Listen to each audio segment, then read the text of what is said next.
Okay, so this question you guys have solved yesterday. This question was all about to calculate क्या spring balance की reading calculate करनी थी इस question में, और आपको फॉर्मूला मैंने बता रखा है कि एटवुड मशीन जैसा सेटअप है। एटवुड मशीन में जिस तरह से टेंशन निकालते हैं ठीक उसी तरह से आप टेंशन निकालोगे, and tension is the force which is responsible for the expansion of the spring. तो रीडिंग कितनी आएगी स्प्रिंग में? जितना एक्सपेंशन आएगा। एक्सपेंशन किसकी वजह से आ रहा है? टेंशन फोर्स की वजह से। तो ये चीज आपको याद रखनी है कि tension is responsible for expansion in the spring. चलें, ये सॉल्यूशन है इसका। Rod constraints. अब रॉड कंस्ट्रेंट्स क्या होते हैं देखो, चलो पहले पढ़ लेते हैं। Consider object connected through a rod. Constraints उन ऑब्जेक्ट्स पे लगते हैं जो एक दूसरे से एक रॉड के थ्रू कनेक्ट होते हैं। ठीक है, तो जैसे आप ए और बी ब्लॉक देख पा रहे हो यहाँ पे, ये दोनों आपस में एक रॉड के थ्रू कनेक्ट है। रॉड पता है ना सबको क्या होती है? आयरन की रॉड होती है, ठीक है ना। It's a very solid cylindrical object, ठीक है। उसमें अब वो हॉलो भी कर देते हैं कभी कभार, but generally it is solid, ठीक है। तो आपने आए सबने आयरन की रॉड देखी होगी आपने, ऐसी बात नहीं है, rod you all must have seen, ठीक है। अम्ब्रेला देखी है आपने आयरन वाले, उनकी जो स्टिक होती है उसको वो सीधी होती है, एकदम लीनियर होती है ना। तो it is made up of iron generally, that's a rod. Now ये रॉड क्या, इस रॉड से हमने क्या करा, हमने दो ऑब्जेक्ट्स को, दो ब्लॉक्स को कनेक्ट कर दिया। ए और बी देखो आपस में कुछ डिस्टेंस पे रखे हुए थे। A and B blocks were kept some distance apart, let's say x distance apart A और बी ब्लॉक्स रखे हैं। हमने क्या किया, रॉड से इन्हें कनेक्ट कर दिया। अब हमने क्या बोला कि हमने इन दोनों को रॉड से जोड़ दिया है और फिर हमने बी बी पे एक्सटर्नल फोर्स एफ लगाई। तब हमने देखा कि ए और बी साथ में मूव कर रहे हैं। तो हमने बोला कि रॉड से ए और बी को कनेक्ट करने के बाद when we join the blocks A and B with the help of a rod, both A and B blocks form a system. Rod से जोड़ने के बाद ए ब्लॉक और बी ब्लॉक दोनों एक सिस्टम की तरह से एक्ट करने लगे।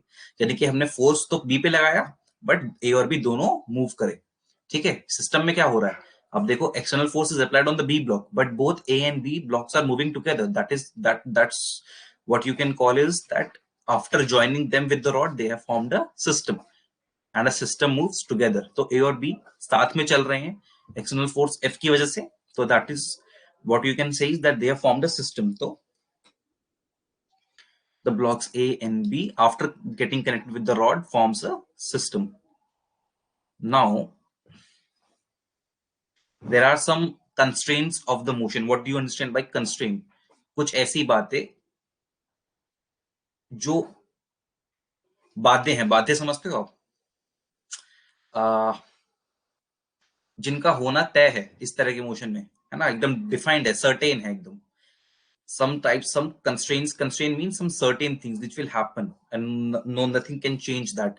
जैसे for example you will toss a coin, तो coin will fall back on ground ना। सिक्का उछालोगे हवा में तो नीचे ही गिरेगा। that is a constraint of the coin, that whenever you will toss the coin will fall on ground. Okay, that is a constraint. Now it is why this constraint is arising, it is arising due to the gravitational force. तो इसी तरह से constraint word का मतलब है कि rod से connect होने की वजह से, है ना, because of getting connected with the help of rod, what kind of parameters of the motion will change, ठीक है। रॉड से दोनों ब्लॉक्स को हमने कनेक्ट कर दिया तो मोशन के जो पैरामीटर्स हैं वो किस तरह चेंज हो जाएंगे, और वो चेंज हमेशा दिखेगा आपको हर एक केस में। जब भी आप रॉड से कनेक्ट कर दोगे वो चेंज आपको लगाना ही पड़ेगा। चेंज क्या है? चेंज ये है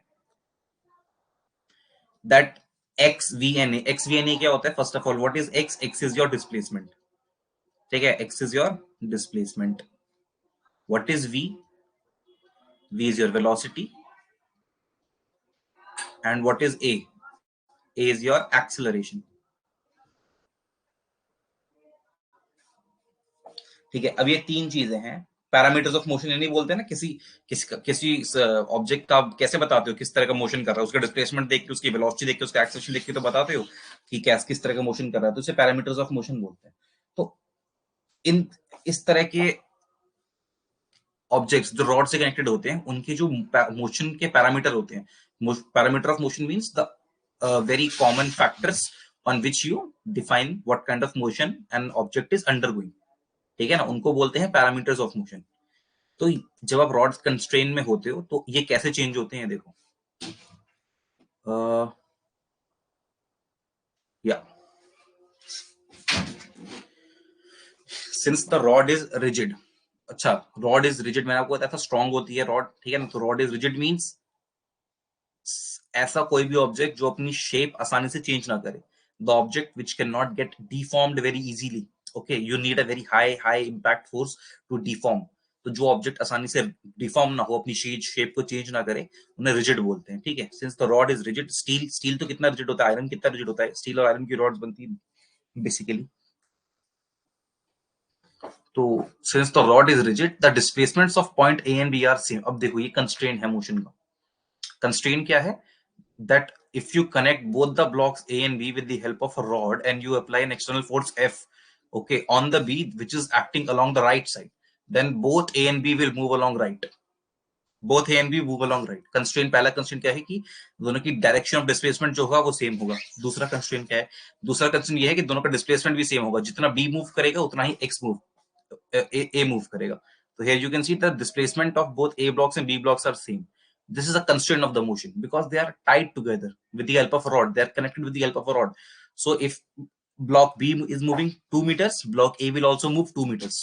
That is the constraint. Constraint समझ में आ रहा है क्या है, क्योंकि वो रॉड से कनेक्टेड हैं, तो अगर मैं ए को खींचूंगा राइट की तरफ उस पर फोर्स लगा करके, सॉरी बी को खींचूंगा राइट की तरफ उस पर फोर्स लगा करके, तो देखो ए ऑटोमेटिकली राइट की तरफ जा रहा है, और जितना बी राइट की तरफ जाएगा उतना ही ए राइट की तरफ जाएगा। अगर बी ने चला 2 मीटर तो ए कितना चलेगा, 2 मीटर। ये पहला कंस्ट्रेंट, और यही कंस्ट्रेंट आप हर एक में लगा सकते हो, ठीक है।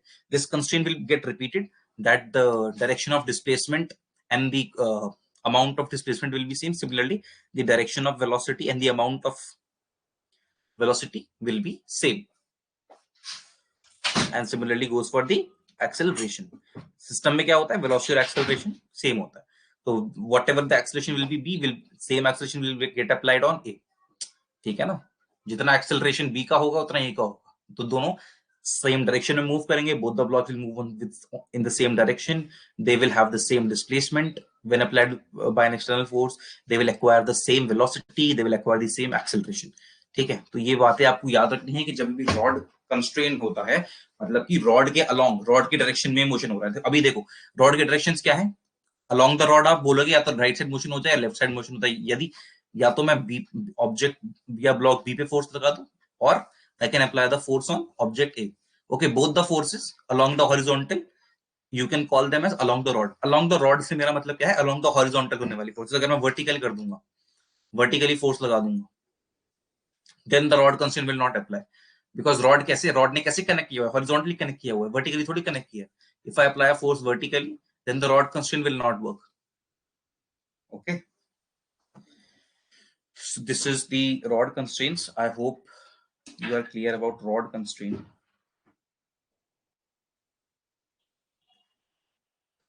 Let me introduce a question if you are clear. First of all, just let me know quickly, all of you. Rod constraints समझ में आया? Sapna, Deepika, and Anurag.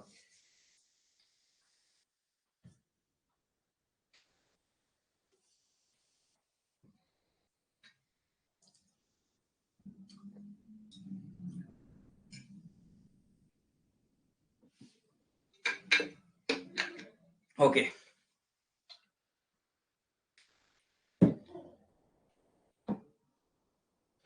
Good. Good. Good. Good. Good. Good.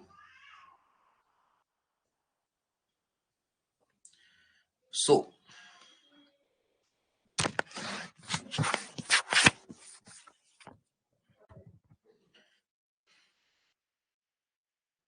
I'll give you a question based on this.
ठीक है, आपका question अपना diagram बना दिया है, आपको क्वेश्चन देता हूँ।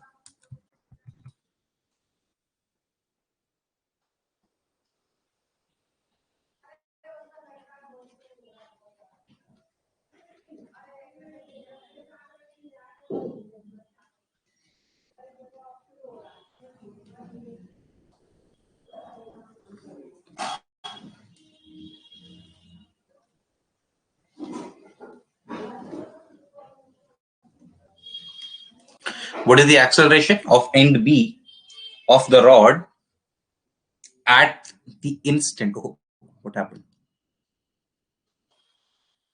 ये क्या हुआ?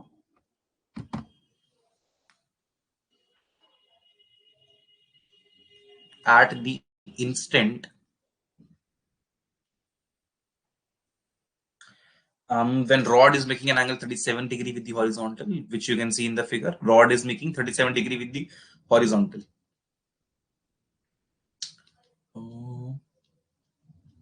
Somebody is messaging me on Telegram.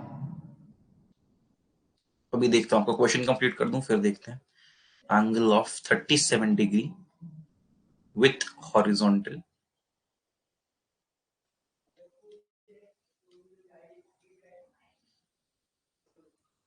Okay. And the rod, आपको थोड़ा सा क्वेश्चन एक्सप्लेन करूंगा, डोंट वरी. क्वेश्चन क्या है आपको बिना एक्सप्लेन करे नहीं दूंगा.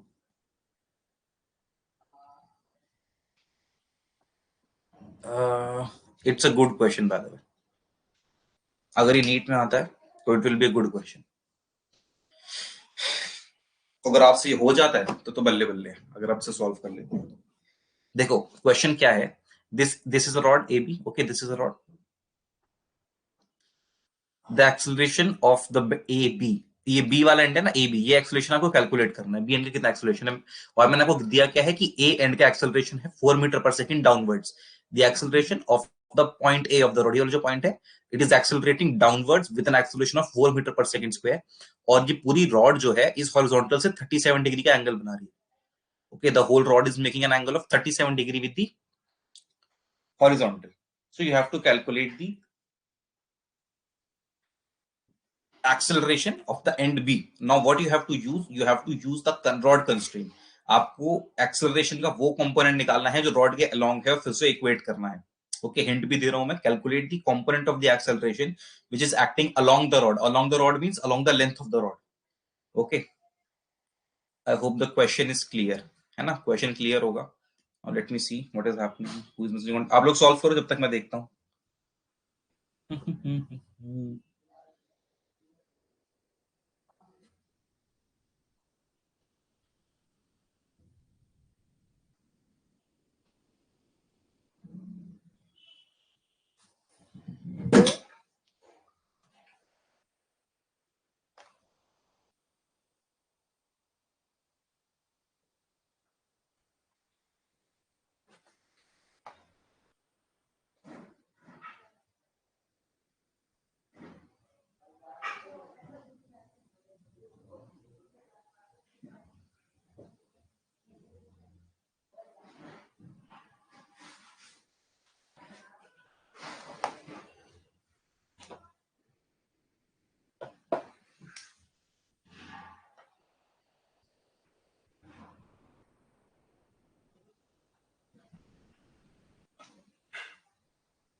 कुछ सॉल्व कर पा रहा है कोई? Let's see. 1 मिनट मोर, उसके बाद नहीं दूंगा। 1 minute more, just try to solve. और मैं भरोसा कर रहा हूँ कि आप सॉल्व ही कर रहे हो गूगल करने के बजाय।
Okay, I guess that's enough time. अभी कोई बात नहीं, सॉल्व नहीं हुआ है तो आई हेल्प यू। जस्ट मेरे को बताना कि आपको समझ आया है या नहीं। रॉड कंस्ट्रेंट लगाना। 5/3, someone has tried to answer 5/3।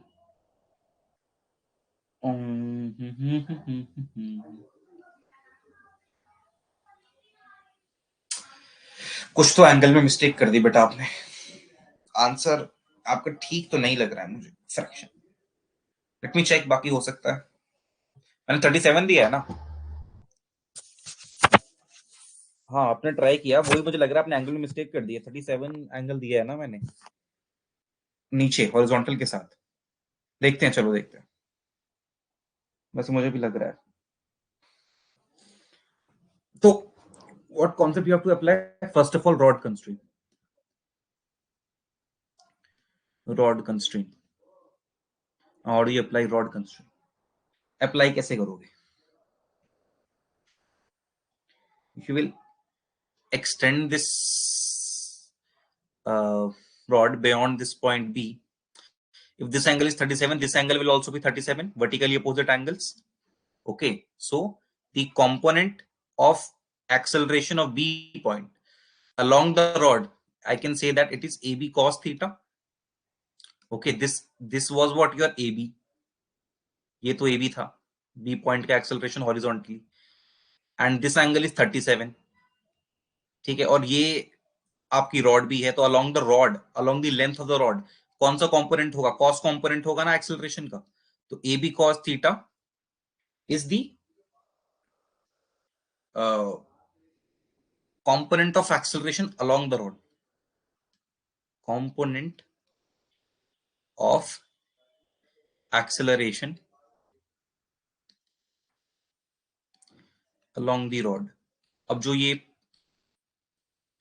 समझ नहीं पाए हैं कंपोनेंट में कैसे ब्रेक करना है, वो तो मेरी पहले क्लासेस में आया नहीं थे। ये cos थीटा कंपोनेंट क्यों होगा, this should be clear to everyone because this have been explained many many many a times.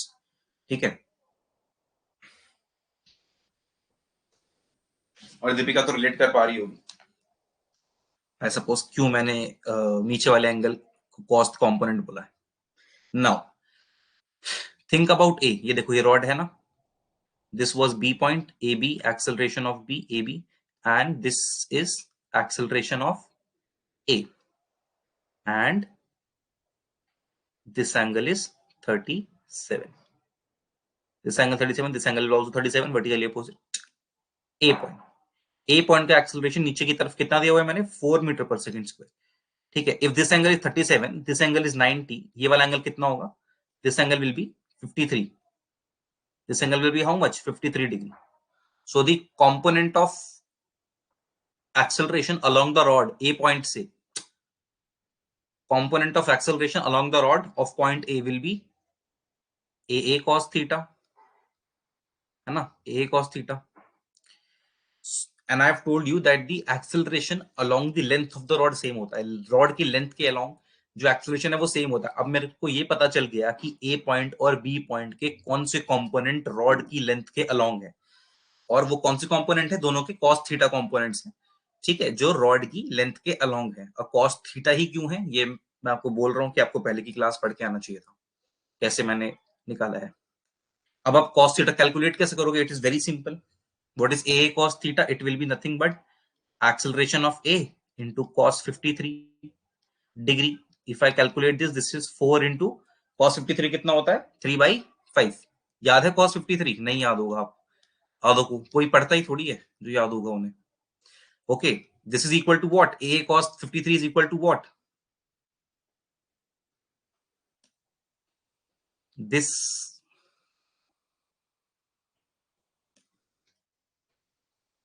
AA cos 53 degree is equals to AB cos theta.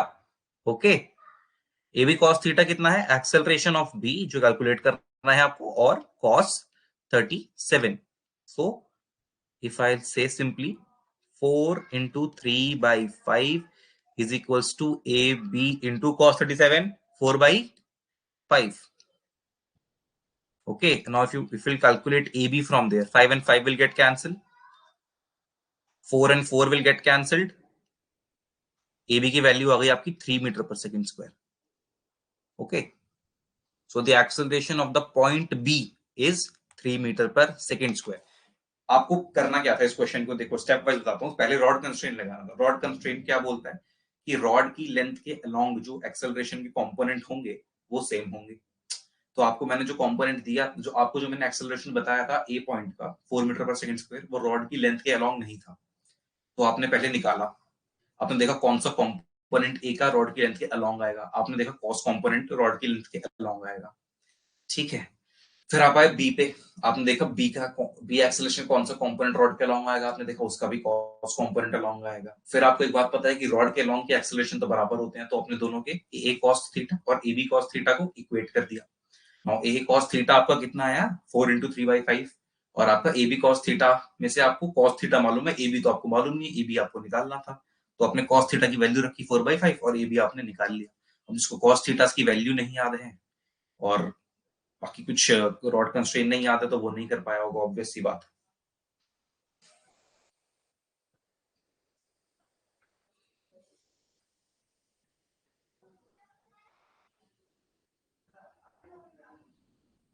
By the way sir नहीं आया बेटा, class भी तो नहीं आए थे आप, क्लास भी तो नहीं आए थे। खैर मुझे स्पेसिफिकली बताओ क्या नहीं है, उसके बाद मैं डिसाइड करूंगा कि उसको एक्सप्लेन करना है या नहीं।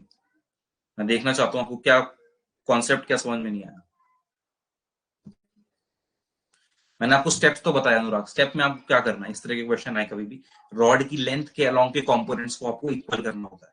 रॉड की लेंथ के लॉन्ग कौन से कंपोनेंट होंगे? Cos component. मैंने कैसे आइडेंटिफाई किया? एंगल देख करके, ठीक है। और ये मैं सिखा चुका हूं आपको।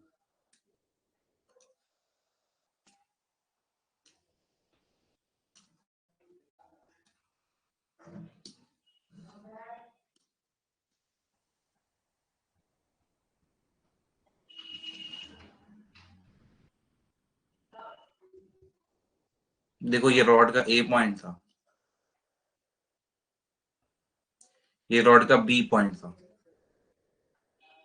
ये दीवार है, ये एंगल दिया है 37, ये एंगल आपको पता है 90 डिग्री है, तो ये एंगल निकाल लोगे 180 में से माइनस करके, ये आएगा आपका 53 डिग्री, ठीक है। अब अगर ये 4 मीटर पर सेकेंड स्क्वायर मैंने दिया हुआ है एक्सेलरेशन ऑफ इट डाउनवर्ड्स, और ये एंगल 53 है, तो 4 मीटर पर सेकेंड जो एक्सेलरेशन है उसको कितना कंपोनेंट रॉड के अलॉन्ग होगा? Cos theta component. जब एंगल दिया हुआ रहता है, समझो, जैसे मैं आपको बोलूं कि ये एक वेक्टर है ए वेक्टर, और ये एंगल थीटा है, तो ये हॉरिजॉन्टल पे एक्स एक्स पे पड़ने वाला इसका कौन सा कंपोनेंट होगा? तो ये इसका एक कॉस थीटा कंपोनेंट होगा, ठीक है। और ये वाई एक्सिस है, मान लो ये वाई एक्सिस है, और इसके साथ मैंने कोई एंगल आपको नहीं दिया, मैंने एंगल आपको किसके साथ दिया? एक्स एक्सिस के साथ।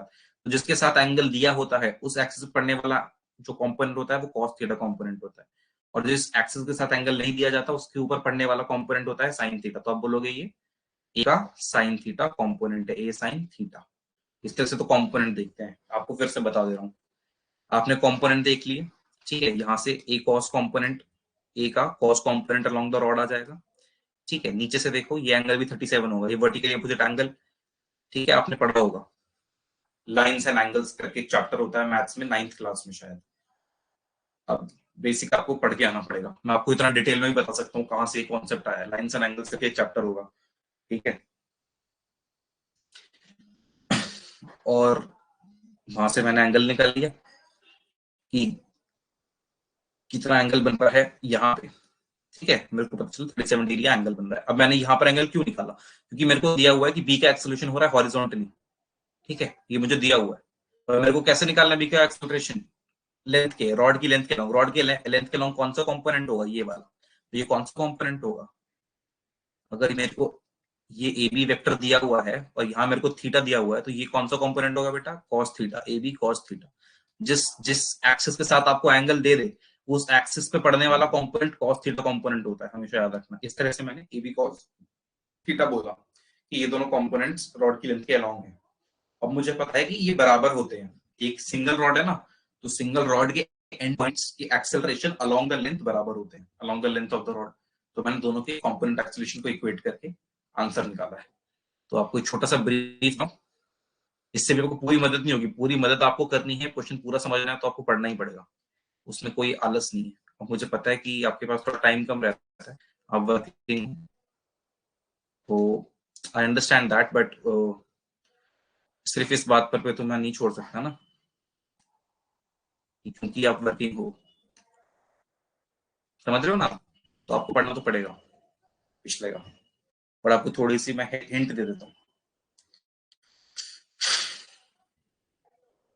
अनुराग कह रहा है सर गलती हो गई, लग रहा है आज क्लास आके हैं, ऐसा लग रहा है अनुराग?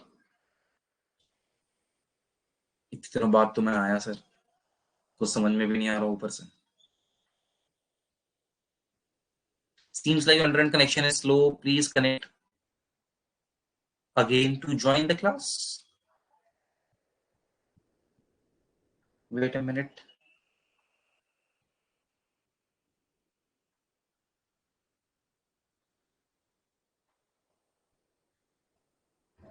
एक सेकंड वेट करो।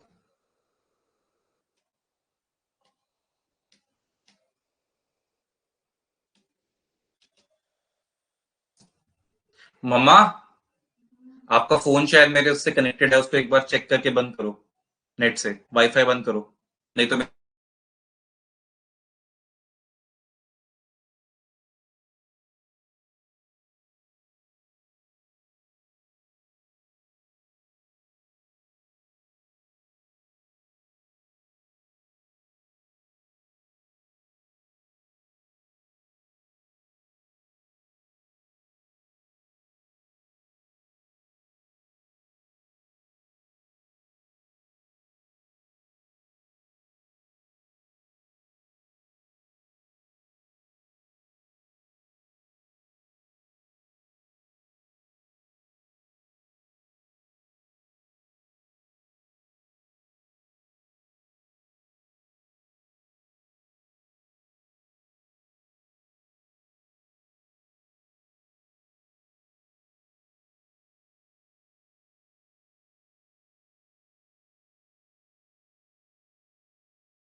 सर स्क्रीन शो नहीं हो रहा है।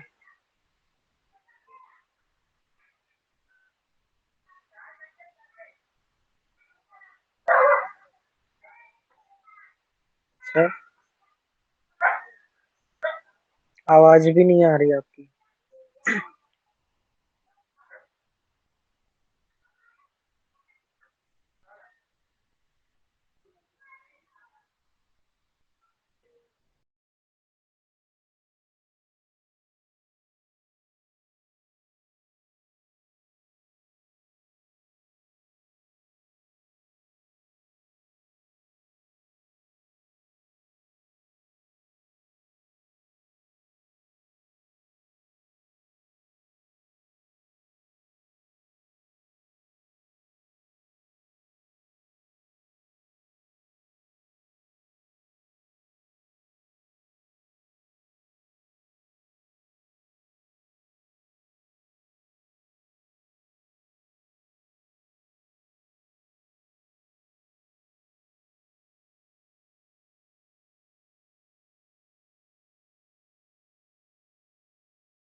guys, I'm back.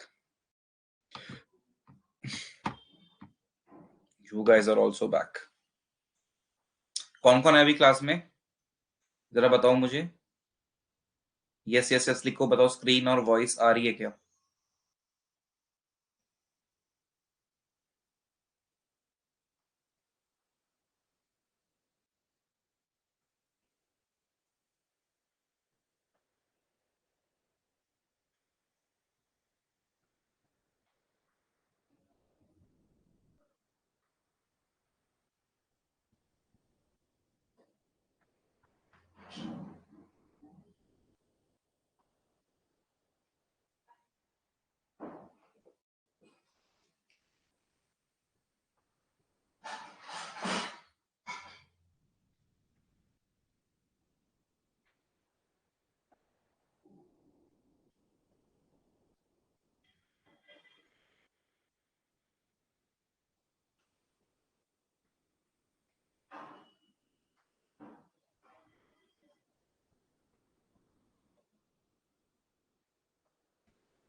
सपना को आ रही है. Okay, what about others?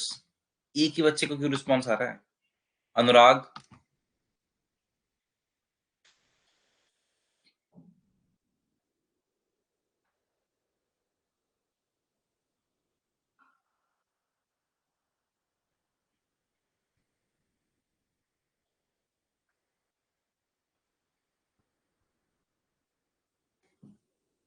Visible ना? जो मैं आपको समझा रहा था वो सुना था आपने लास्ट में, कंपोनेंट वाला? एनी विच वेज लग नहीं रहा मुझे आप सुन पाए. ये जो मैं एंड में बता रहा था बेटा कि कंपोनेंट कैसे लेते हैं, कॉस थीटा कैसे बनाते हैं, ये सुना था आपने?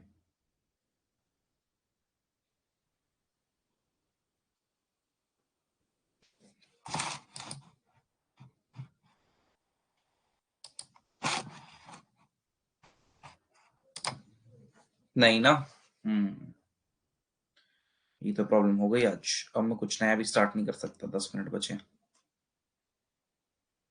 अच्छा अनुराग, एक काम करो, हैंड रेस करो आप, मैं आपका डाउट बता देता हूँ तब तक, जब तक कुछ और हो नहीं पाएगा क्योंकि अभी टाइम कम बचा है ना. आप हैंड रेस करो, बताओ मुझे क्या समझ नहीं आया लास्ट क्वेश्चन में. अगर कुछ जेन्युइन पार्ट होगा तो मैं आपको तुरंत बता दूंगा, बट ऐसा अगर कुछ होगा कि आपका लास्ट क्लास से रिलेटेड है तो दिक्कत हो जाएगा. हाँ, अभी स्क्रीन आपको दिख रही है ना? स्क्रीन देखो 1 मिनट, और मुझे बताओ कौन सा पार्ट है जो आपको समझ में नहीं आया, कि एंगल कैसे निकाला मैंने, या कंपोनेंट कैसे लिया, फिर कैलकुलेट कैसे किया, तीनों में से कौन सी चीज समझ में नहीं आई? सर कुछ दिख ही नहीं रहा था ना, स्क्रीन विजुअल ही नहीं थी, तो हम सर अच्छा, पूछ आपको सकते विजिबल ही नहीं आप? थी पूरे टाइम जब मैं सॉल्यूशन लिख रहा था? जी जी सर। अच्छा अच्छा, देखो अभी स्क्रीन दिख रही है ना? देखो मैं आपको पहले बताता हूँ करना क्या है. रॉड कंस्ट्रेंट में सबसे पहले लगाते हैं हम ये ढूंढना है हमें कि पॉइंट बी का एक्सेलरेशन कितना है पॉइंट ए के कंपैरिजन में. ठीक है, पॉइंट ए का मैंने कितना दिया हुआ है, 4 मीटर पर सेकंड नीचे की तरफ. ठीक है, 4 मीटर पर सेकंड डाउनवर्ड दिया हुआ है मैंने. और ए बी की मैंने आपको बोला कैलकुलेट करके बतानी है. और एक चीज और बताई हुई है मैंने आपको कि एंगल कितना बना रहे हैं. दीपिका कहाँ रह गई? अभी तो उसको बोला मैंने ज्वाइन कर लो. एनी विच वेज ठीक है, दीपिका भी ज्वाइन कर लेगी. तो एंगल मैंने आपको बताया कितना बना रहे हैं हॉरिजॉन्टल से, 37 डिग्री. पूरा डायग्राम दोबारा से बनाता हूँ ताकि आपको बेटर क्लियर अंडरस्टैंडिंग है.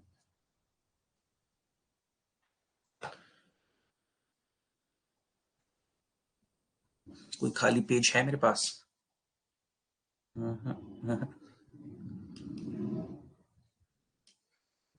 ये देखो यहां पर है ना, ये एक दीवार है. ठीक है, इससे ये रॉड है लगी हुई, ये रॉड है पूरी, और ये ग्राउंड है. ठीक है, जमीन है, जमीन पे जो ये रॉड का बी पॉइंट है वो टच हो रहा है और 37 डिग्री का एंगल बना रहा है जमीन के साथ. ठीक है, ये दीवार है, यहाँ पे 90 डिग्री का एंगल होगा, ऑब्वियसली दीवार और जमीन के बीच में 90 डिग्री होता है, तो यहाँ पे कितना एंगल आएगा बेटा? 53 डिग्री. और ये कौन सा पॉइंट है? रॉड का ए पॉइंट है. मैंने इस ए पॉइंट का एक्सेलरेशन नीचे की तरफ आपको दिया हुआ है कितना? 4 मीटर पर सेकंड स्क्वायर. ठीक है, और मैंने आपको बताया हुआ है कि ए बी एक्सेलरेट कैसे कर रहा है, इस डायरेक्शन में। बी पॉइंट का डायरेक्शन कैसा है, हॉरिजॉन्टल है, और ए पॉइंट का कैसा है, नीचे की तरफ है। तो अगर सिर्फ रॉड को बनाया जाए तो रॉड का बी पॉइंट यहां जा रहा है, ए बी, और जो रॉड का ए पॉइंट है वो नीचे आ रहा है, एक्सेलरेशन ऑफ ए पॉइंट। ऐसा कुछ सिनेरियो है। और ये एंगल 37, ये एंगल आपका 53। तो होता क्या है कि रॉड के अलोंग जो एक्सेलरेशन का कंपोनेंट होता है ना, वो बराबर होता है acceleration, component of the acceleration along the rod, है ना। अलोंग द रॉड का मतलब होता है रॉड की लेंथ के अलोंग। तो आप कैसे निकालोगे कौन सा कंपोनेंट रॉड की लेंथ के अलोंग है? तो पहले देखो, ये एंगल अगर 37 है, ये वाला एंगल 37 है, तो वर्टिकली अपोजिट एंगल से ये वाला एंगल भी 37 होगा। ये बात आपने मैथ्स में देखी होगी, वर्टिकली अपोजिट एंगल बराबर होते हैं। अब अगर आपने वेक्टर्स पढ़ा है तो आप ये बता पाओगे कि अगर ये एक ए बी वेक्टर है, ठीक है, और मैं बोलूं कि वो इस एक्सिस के साथ 37 डिग्री का एंगल बना रहा है, तो उस ए बी वेक्टर का इस एक्सिस पे, इस एक्सिस को मान लो एक्स एक्सिस बोल देता हूं मैं, इस एक्सिस पे कितना कंपोनेंट पड़ रहा होगा? तो ए बी, अक्सर आपने सुना होगा A B cos theta is the answer. ठीक है, अगर मैं इसको ऐसे ना एक्सप्लेन करके आपको नॉर्मली बताऊं कि देखो, ये एक्स एक्सिस है, ये वाई एक्सिस है, और इन दोनों के बीच में यहाँ कोई ए वेक्टर है जो कि 37 डिग्री का एंगल बना रहा है एक्स एक्सिस से। तो आप क्या बोलोगे कि ए वेक्टर का कौन सा कंपोनेंट एक्स एक्सिस पे पड़ रहा है? आप बोलोगे ए वेक्टर का कॉस कंपोनेंट, ए कॉस थीटा, ए कॉस 37, थीटा कितना दिया हुआ 37। तो कौन सा कंपोनेंट एक्स एक्सिस पे है? Cos component. वाई पे कौन सा कंपोनेंट है? Sign component. ये पता कैसे लगाते हैं? सिंपल सी बात है, पता ऐसे लगाते हैं कि जिस एक्सिस के साथ एंगल दिया हो, कि जैसे मैंने दे दिया कि एक्स एक्सिस के साथ कितना एंगल बना रहा है 37 डिग्री, ये मैंने दे दिया, तो उस एक्सिस पे पड़ने वाला कंपोनेंट हमेशा कॉस कंपोनेंट होगा, ये याद रखना। जिस एक्सिस के साथ मैंने वेक्टर का एंगल आपको स्पेसिफाई कर दिया, पहले से ही बता दिया क्वेश्चन में कि भाई एक्स एक्सिस के साथ 37 डिग्री बना रहा है, वाई के साथ तो नहीं बताया मैंने यहाँ पे कितना एंगल, ये तो मैंने आपको दिया ही नहीं यहाँ कितना एंगल बना रहा है। ठीक है, तो जिसके साथ एंगल नहीं दिया हो, उस एक्सिस पे पड़ने वाला कंपोनेंट होता है साइन थीटा कंपोनेंट, और जिस एक्सिस के साथ मैंने आपको एंगल दे दिया हो, उस पे पड़ने वाला एंगल होगा कॉस कंपोनेंट। ये आप आसान तरीका है याद रखने का, ऐसे कंफ्यूज नहीं होगा। ठीक है, तो अब ये बताओ, ये कौन सा कंपोनेंट होगा ए बी का? ये होगा ए बी कॉस थीटा, और ये रॉड के अलोंग है, रॉड की लेंथ के अलोंग है। देखो रॉड को तो मैंने नीचे की तरफ एक्सटेंड किया हुआ है, ठीक है ना, तो ये रॉड की लेंथ के अलोंग है। अब ऊपर देखो 4 मीटर पर सेकंड, ये 4 मीटर पर सेकंड स्क्वायर ये दिया हुआ, पर ये भी रॉड की लेंथ के अलोंग नहीं है, ये तो नीचे की तरफ है। रॉड है ऐसे, और ये एंगल है 53 डिग्री। तो कौन सा कंपोनेंट होगा ए का रॉड के अलोंग? ए कॉस 53 डिग्री, ये भी रॉड के अलोंग है। ठीक है, अगर ये ए वेक्टर है और ये एंगल थीटा है, तो इस एक्सिस के अलोंग कंपोनेंट होगा ए कॉस थीटा। ठीक है, अब एंड में मैंने क्या बोला कि रॉड के अलोंग जो दोनों एंड के एक्सेलरेशन है वो सेम होते हैं, रॉड के अलोंग दोनों एंड के। तो ए एंड का कितना एक्सेलरेशन है? ए कॉस 53। तो 4 कॉस 53 की वैल्यू कितनी होती है बेटा? अच्छा, आप लोगों ने देखा ही नहीं अभी, 3/5 होती है। 4 into 3/5 which is a cos 53, component of A along the rod, is equal to A B cos 37। ठीक है, ए बी कॉस 37 क्या है? Acceleration of B along the rod. तो यहीं से आप निकाल लोगे, इसको ए बी के बराबर रखोगे, कॉस 37 की वैल्यू कितनी होती है? 4/। तो यहां से आप क्या करेंगे? कैलकुलेट अब तो करना आसान है, ए बी आपको निकालना है, 5 से 5 कैंसिल कर दो, 4 से 4 कैंसिल कर दो, ए बी की वैल्यू कितनी आ जाएगी? 3 मीटर पर सेकेंड स्क्वायर। तो ये तरीका था इसको सॉल्व करने का। इसमें कोई पॉइंट जो आपको नहीं आया है तो दोबारा बताओ। सब क्लियर है। अभी क्लियर है? चलो, गुड। टाइम कितना बचा है? 1 मिनट मात्र। कोई बात नहीं, थोड़ा सा अरेंज कर लेंगे।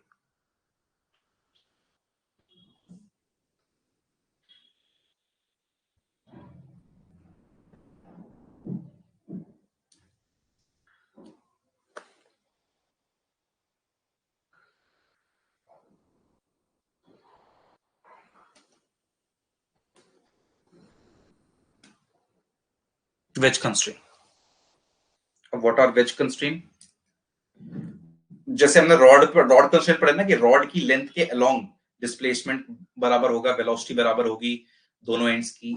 दोनों एंड से मतलब क्या है हमारा, दोनों एंड्स में कुछ कुछ ऑब्जेक्ट भी कनेक्ट होंगे, तो रॉड की लेंथ के अलोंग जो डिस्प्लेसमेंट होगा वो डिस्प्लेसमेंट बराबर होगा, डिस्प्लेसमेंट के बाद वेलोसिटी जो होगी दोनों ऑब्जेक्ट्स की बराबर होगी, फिर इस तरह से एक्सेलरेशन भी बराबर होगा। कहने का मतलब ये है कि दो ऑब्जेक्ट अगर आपने रॉड से कनेक्ट कर दिए ना, रॉड से कनेक्ट कर दिए, तो वो रॉड की लेंथ के अलोंग मूव करेंगे, ठीक है। और रॉड की लेंथ के अलोंग अगर सिस्टम मूव कर रहा है तो सिस्टम का एक्सेलरेशन, वेलोसिटी, डिस्प्लेसमेंट सब सेम होगा, सबकी डायरेक्शन सेम होगी।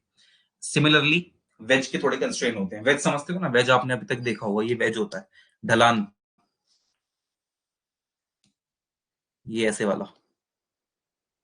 इस वेज के ऊपर, ढलान के ऊपर आप कोई बॉक्स रख देते हो, यहां से आपको एंगल थीटा दिया हुआ होता है, ठीक है। तो when a body moves over a wedge it follows certain sliding constraints. When a body moves over veg,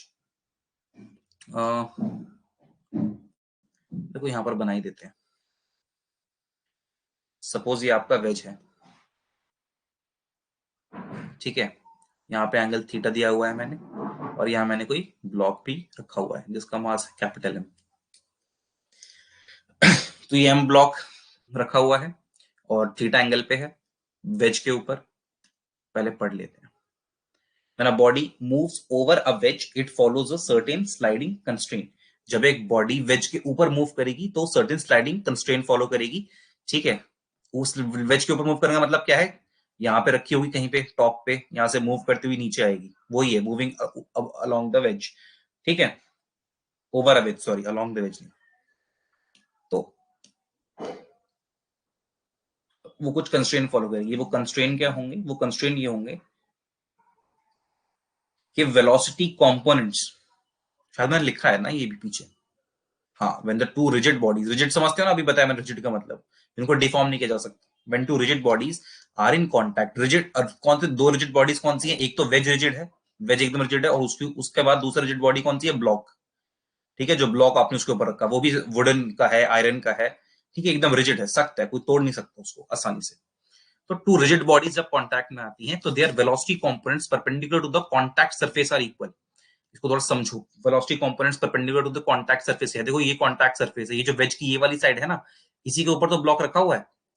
veg की दो हिस्से हैं, एक तो वेज का बेस है और एक ये वेज की हाइपोटेनस मान लो, ठीक है, हाइपोटेनस है ये वेज की।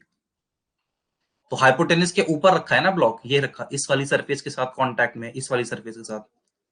तो ये कांटेक्ट सरफेस हो गई, ये हो गई क्या आपकी कांटेक्ट सरफेस।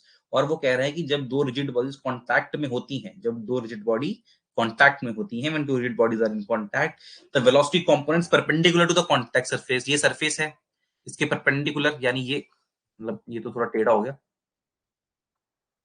बट आप समझ गए ना इसके परपेंडिकुलर कैसे बनाओगे, समवॉट लाइक दिस। इसको जो नॉर्मल रिएक्शन मिल रहा होगा ऊपर की तरफ, ठीक है, और लाइक दिस, ये होते हैं परपेंडिकुलर कंपोनेंट्स। तो ये v ये n, ये दो वेलोसिटी के कंपोनेंट मान लो। तो वो कह रहे हैं कि ये परपेंडिकुलर कंपोनेंट्स, ठीक है, मतलब velocity components perpendicular to the contact surface are equal, ठीक है। तो ये ऊपर की तरफ जो मैंने n कंपोनेंट बना दिया वेलोसिटी का, और नीचे की तरफ जो v कंपोनेंट बनाया, ये आपस में बराबर होंगे, ये कहना चाह रहा है ये, ठीक है। कंस्ट्रेंट्स समझ में आया। वेज के ऊपर एक ब्लॉक मूव कर रहा है, तो जिस सरफेस के ऊपर वो रखा हुआ है, जिस सरफेस के ऊपर वो रखा हुआ है उससे परपेंडिकुलर, उस सरफेस के परपेंडिकुलर क्या होता है बेटा, बाहर की तरफ ना 90 डिग्री का एंगल बनाने वाला। परपेंडिकुलर बेसिकली क्या होता है, 90 डिग्री का एंगल जहां बन रहा हो उसको बोलते हैं परपेंडिकुलर। तो अगर ये सरफेस ही टेढ़ा है तो इसमें 90 डिग्री का एंगल कुछ ऐसे बनेगा। अगर ये सीधा होता तो ऐसे बनता, तो टेढ़ा है तो ऐसे बन रहा है। तो अब बाहर की तरफ और नीचे की तरफ कैसे बनेगा, ऐसे। अगर इस वाला सरफेस है सीधा तो इसमें नीचे की तरफ कैसे बनता है, ऐसे बनता, 90 डिग्री। बस वही फर्क है कि जो सरफेस में कांटेक्ट, जिस कांटेक्ट पर जिस सरफेस पे सॉरी कांटेक्ट हो रहा है, उस सरफेस के जो परपेंडिकुलर वेलोसिटी के कंपोनेंट्स हैं, जो परपेंडिकुलर वेलोसिटी के कंपोनेंट्स हैं वो क्या होंगे, इक्वल होंगे। अभी जरा एक सेकंड रुको, मेरे को शायद टेलीग्राम पे मैसेज आया हुआ है सदाफ मैम का, क्लास का पूछ रहे होंगे, उन्होंने बोल दूं थोड़ा सा टाइम लगेगा। तब तक आप जरा समझने की कोशिश करो दिमाग में।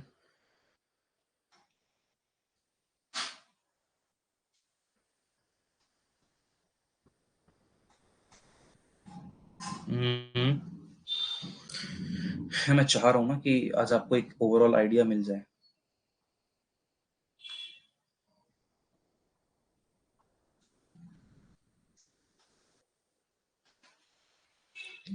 चलो लेट मी सी।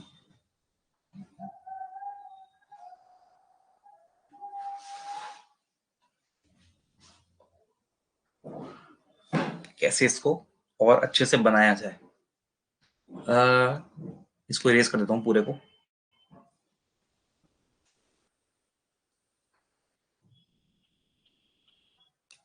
स्ट्रिंग कंस्ट्रेंट है ना।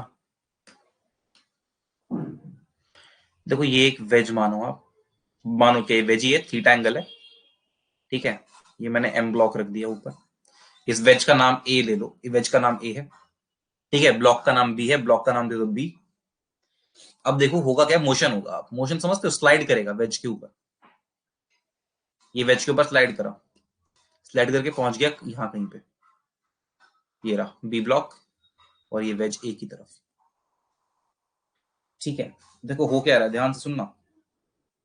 मैं आपको दो दो कंडीशन दे रहा हूं। पहली कंडीशन क्या है कि ब्लॉक जो है वेज पे नीचे नीचे स्लाइड कर रहा है। दूसरी कंडीशन ये है, वेज थोड़ा टेढ़ा बन गया लेकिन एडजस्ट कर लेना, कि ये जो वेज है ना ये पीछे की तरफ जा रहा है। तो अगर इसको मैं v1 वेलोसिटी दूं तो इसको आप v2 वेलोसिटी दे दो। कि जो ब्लॉक है वो v2 से नीचे स्लाइड कर रहा है, ब्लॉक कहां स्लाइड कर रहा है, नीचे की तरफ, और वेज कहां जा रहा है, v1 से पीछे की तरफ। तो v1 वेलोसिटी से wedge is moving backwards and the block is sliding down the wedge with velocity v2। ओके, दो चीजें हो रही हैं इस केस में। क्या दो चीजें हो रही हैं, कि दोनों जो है आपका वेज और ब्लॉक मोशन में है। Wedge and block both are in motion. इनकी अलग अलग वेलोसिटी है, जैसा आप देख पा रहे हो, वेज की v1 है, ब्लॉक की v2 है, दोनों की अलग अलग वेलोसिटीज है। और थीटा एंगल है, ये एंगल थीटा है। ठीक है, दिस एंगल इज थीटा। तो अब मुझे करना क्या है, केवल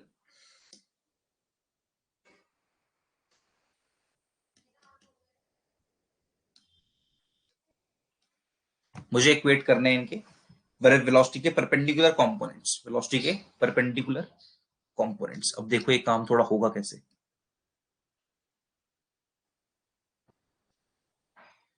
ये एंगल अगर थीटा है तो अब मुझे एक बात बताओ,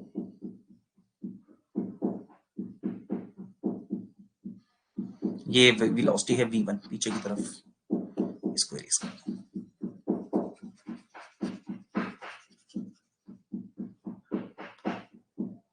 ये वेलोसिटी v1 है वेज की, ये वेज है ए।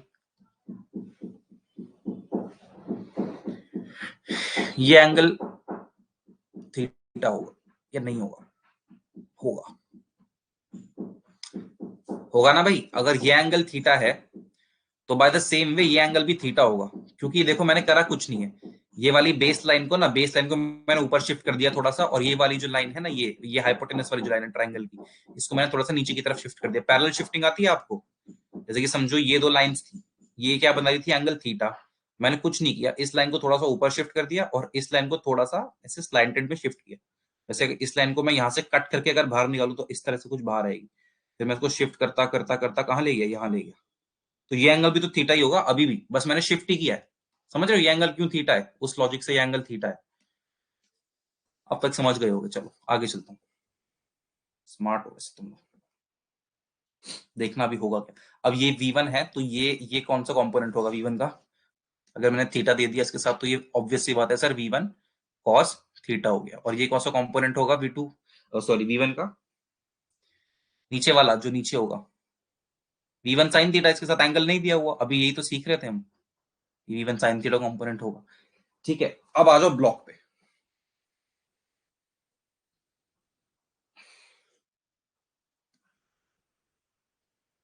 ये ब्लॉक है, ठीक है, और ये कहां स्लाइड कर रहा है, नीचे की तरफ। तो नीचे, अब नीचे की तरफ जाएगा तो आपको दिखेगा ऐसा ये। ठीक है, कोई लोग सोच रहे हैं सर ये नीचे जा रहा है तो ऐसे क्यों नहीं दिख रहा। बेटा ऐसे उसका कंपोनेंट होगा एक, जो वेलोसिटी होगी नेट वो नीचे की तरफ ऐसे होगी v2। ठीक है, ये सिर्फ एक कंपोनेंट होगा इधर, और इधर v2 का दो कंपोनेंट। और सपोज करो मैं बोलूं ये एंगल मैंने अल्फा दे दिया आपको, ये एंगल मैंने क्या दे दिया, अल्फा। या ले लोगे थोड़ा टफ हो जाएगा समझने के लिए। ये ले लो आप, ये वाला एंगल जो है ना, ये एंगल है theta, sorry not theta, alpha. तो ये जो कंपोनेंट है परपेंडिकुलरली डाउनवर्ड्स V2 का, ये हो जाएगा V2 cos अल्फा। तो थोड़ा इनलार्ज कर देता हूं, ये V2 नीचे, ठीक है, ये वेज है, ये दो कंपोनेंट्स हो गए V2 के, ये वाला एंगल मैंने आपको अल्फा दे दिया, तो ये कंपोनेंट मैं कह रहा हूं कि कौन सा हो गया, V2 cos अल्फा, और ये कंपोनेंट कौन सा हो गया इस तरफ, V2 sin अल्फा। ये दो कंपोनेंट्स हैं। अब परपेंडिकुलर कंपोनेंट्स आपको दिखे, वेज का कौन सा परपेंडिकुलर है सरफेस के, देखो ये अगर सरफेस है टच कांटेक्ट सरफेस, तो उसके परपेंडिकुलर कौन सा कंपोनेंट है वेलोसिटी का, ब्लॉक की बात करें तो V2 cos अल्फा जो कंपोनेंट है ब्लॉक का, वो इस सरफेस के परपेंडिकुलर है। ये सरफेस है, ये ब्लॉक है, और V2 cos अल्फा कहाँ है, ये परपेंडिकुलर नीचे की तरफ। जो दूसरा कंपोनेंट है V2 sin अल्फा, वो तो पैरेलल है, ठीक है। तो V2 cos alpha will be equal to what, कौन सा कंपोनेंट है, देखो V1 का जो सरफेस के आपको उधर नजर आ रहा है सरफेस के परपेंडिकुलर, अगर आप ध्यान से देखोगे तो इस वाली लाइन को आप शिफ्ट करो यहां, तो ये देखो एक्सटेंड करोगे ना, तो V1 sin theta sorry is also the perpendicular component of the wedge velocity. जो V1 वेलोसिटी है ना वेज की, उसका जो साइन थीटा कंपोनेंट है वो भी कॉन्टैक्ट सरफेस के परपेंडिकुलर है, ठीक है। तो V2 cos alpha is equal to V1 sin theta, that is the constraint. इसको मैं नेक्स्ट क्लास में अच्छे से कराऊंगा, फॉर नाउ इतना बता के छोड़ देता हूं, ठीक है। तो टाइम भी हो गया, 6:41 हो गया। ओके, सो या let this is it for today. इसको हम कल एक नेक्स्ट क्लास में करेंगे, लेकिन ये याद रखना कि वेज का जो कॉन्टैक्ट सरफेस होता है ना, उसके परपेंडिकुलर वेलोसिटी के कंपोनेंट्स इक्वल होते हैं। चलिए, I end the class today. All the best for zoology class.